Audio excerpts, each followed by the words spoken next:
certainly, I think everyone saw the story we had with Jeremiah Smith after the game. Ron Dugans was there. A lot of the coaches there. Alex Atkins was there. Certainly, he put on a good show, we knew he would. But and then afterwards took the official visit. I've heard some pretty positive things of how that visit is gone. I think one source even told me like nailed it. It was exactly what we wanted. It was exactly what we were hoping to get as far as the reaction to the visit. It's still going to be a tough flip, like I've said all along. But overall, I think they were very pleased of everything they did. Everything they got accomplished. And when I say that, it's not just hey they did nice things, they went out to dinner and all that stuff, and it had fun. It was more the reaction they're getting from the Smith camp. With how it's going and the impact it made.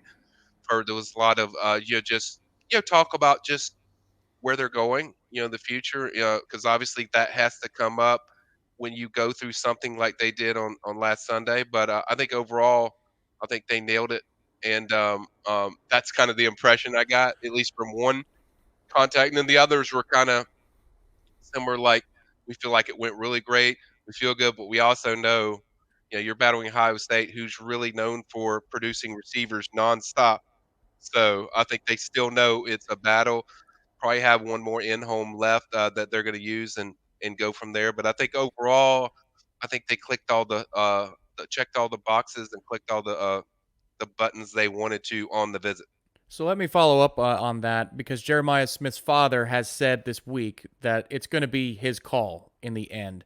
A lot of times we know this mom or dad can get involved, sometimes an extended family member, and it can influence the decision. We hear a lot, Michael, the kid's heart was somewhere that he Hmm. didn't sign for.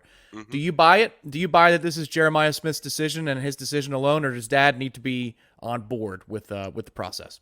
I never really buy that when kids say that because I think it's a family decision when you do it. I think another significant thing is that his mom supposedly flew over, during the official visit to get there to experience some of the stuff that was going on. I think that's important. I think moms are always 80% or higher the influence into the decision. So I think that's significant having them there. But I think overall, yeah, if Jeremiah says, "Hey, I want to go this place," then they will support the decision unless they're defiant against one school that's in there. But overall, it's usually a family thing of he wants to get their input of what's going on. So I don't buy that all the way, but I do Mhm. think that they will support him. If he picked FSU, I don't think it's going to be like, no, we don't want you going there or something like that. I think it's like ask him questions like, hey, is this does this fit everything that you're looking for? So I think that's really it. Quarterback. Oh my. Okay, here we go. Quarterback, defensive end, linebacker from the portal. Who are we looking at? Not saying Tate can't do it. Just wondering. So portal lists for we've talked about it, Michael, ad nauseum on the Jeff Cameron show. Like, Yeah. what's our wish list? What's your wish list, and what do you think the coaching staff's wish list is? Well, I would start quarterback because I've seen that just drill down the chat. I can see all your questions as they pop up, but I would start quarterback. I think the two obvious names that I've heard from the start, I will give Matt Lasser credit for a lot of these. He spotted this before even I did. I kind of mentioned this guy before he went in the portal, but Cam Ward, Washington State quarterback.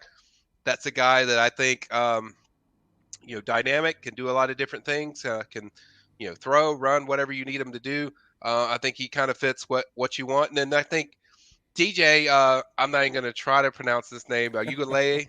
I mean, I'm not close. I don't know, but former Clemson quarterback, former Oregon State quarterback. Those are the two names that I've heard from the very beginning. Before they even went to the portal, my contacts told me, watch out for these two. These are the guys. I think those are the ones that, I mean, there's been other names that are mentioned, but you never saw it materialize where you heard any more. It was mainly those two guys constantly.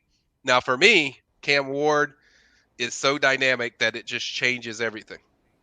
When you have that guy in your offense, but it's kind of I actually go back and forth with him because DJ's like a common effect when you watch the way he runs the offense. But as far as a most dynamic player, I definitely would say Cam Ward would be the top choice for me.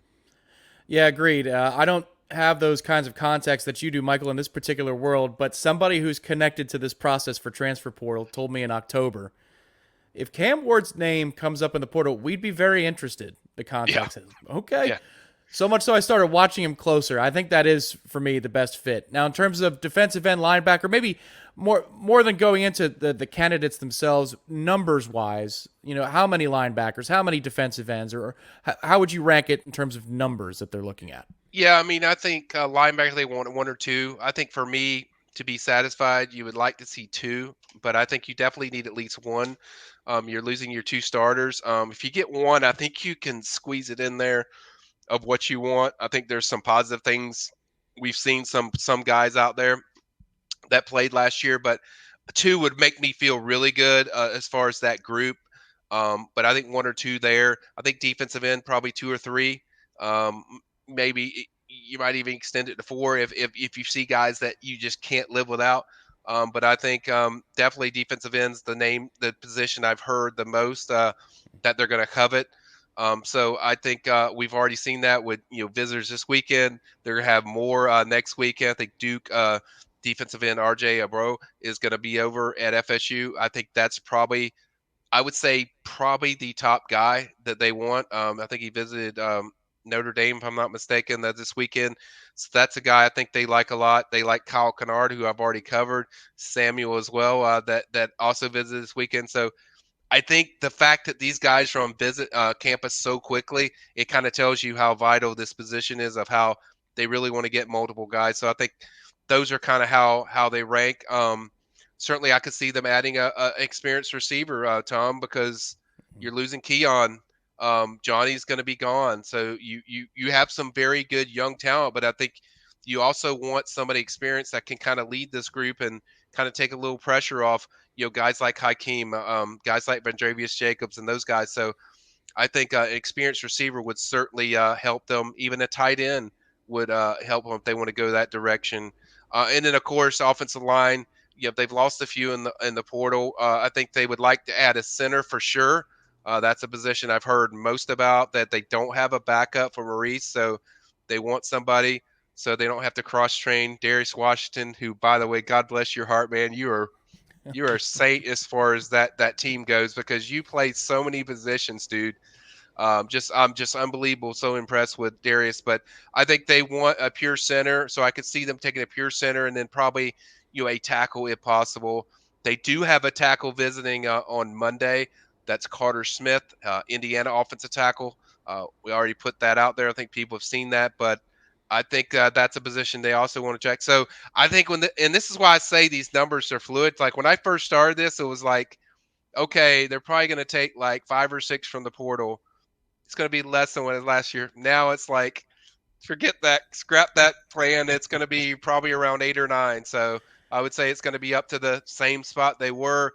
Maybe get to only 8, but we'll see. But there's so many, and I've said this before with the portal, is like FSU attacks holes. Wherever there's a hole, they feel like they need to fill. Like quarterback, look, it's a great room, but you don't have a guy, at least in my opinion, when I look at him, that you feel like this guy is ready to be the guy, yet. I think it's a great room. I think the world of Brock Glenn. I think he's going to be really good. God bless his heart for having to handle that Louisville ACC title game. I can't imagine the nerves he was going through, but and then I think Tate's a very good quarterback. I just think you don't have you need a game changer when it comes to quarterback. Like it's got to be a guy that, like a Jordan Travis, that when he's in there, they have to count for him. It isn't just you're distributing the ball to your playmaker. This guy's a problem. You need somebody that can plan for, that can kind of organize everything. And I think that's why I thought like they would go to portal once I thought about everything. But I think that's about it as far as the positions. I think for most of them, maybe take a DB, but I haven't heard as much about that. It's more so the line and the linebackers as far as the major got to get them.